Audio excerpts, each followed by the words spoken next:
Assalamu alaikum, bienvenue sur Vérité Din. Regardez bien cette image. Et à la fin de cette vidéo, vous aurez bien compris comment les médias pro-Israël essaient de nous manipuler en nous décrivant une situation qui est contraire à la réalité. C'était samedi 22 février 2025, quand le mouvement de résistance palestinien a libéré 6 prisonniers israéliens dans le cadre de l'accord du cessez-le-feu.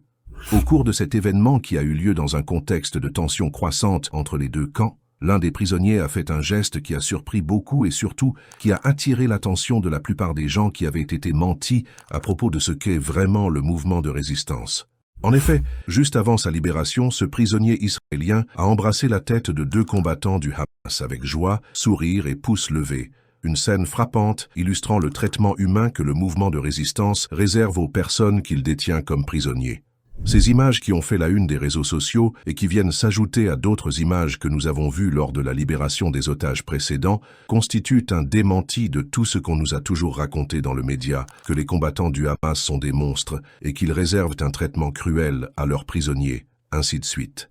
Par contre, le monde découvre petit à petit que les monstres sont ceux qui ont massacré plus de 14 000 enfants et 30 000 femmes en quelques mois, et qui sont allés jusqu'à massacrer leurs propres citoyens en bombardant les lieux où ils étaient détenus dans l'enclave. Après cet événement qui a sérieusement choqué le camp israélien, ils ont tenté de détourner l'attention des gens en accusant le mouvement de résistance d'avoir forcé les prisonniers libérés de porter des t-shirts portant la phrase « Je poursuivrai mes ennemis et les rattraperai ». Je ne reviendrai pas en arrière tant qu'ils ne seront pas détruits.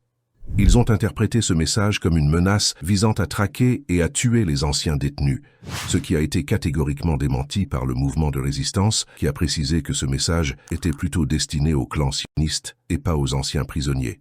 Il faut noter qu'Israël a été le premier à employer cette méthode au début du mois de février, lorsque les autorités pénitentiaires ont obligé les Palestiniens libérés à porter des t-shirts portant le slogan « Nous n'oublions pas et nous ne pardonnons pas ». Et aujourd'hui, lorsque la résistance fait la même chose, ils sont le premier à crier et à accuser, alors que c'est eux qui avaient commencé à le faire. Pour conclure, l'événement de ce week-end a beaucoup choqué l'autre camp, à tel point que Israël a décidé de suspendre la libération de prisonniers palestiniens qui devraient avoir lieu le même jour en échange de ceux libérés par la résistance. Netanyahou a été très furieux de voir l'amitié qui s'était forgée entre les combattants de la résistance et leurs prisonniers, et il a exigé que la résistance mette fin aux cérémonies organisées au cours de la libération des prisonniers, c'est-à-dire pas de caméras et pas d'images, car il ne veut pas que le monde continue de voir la vraie réalité des choses.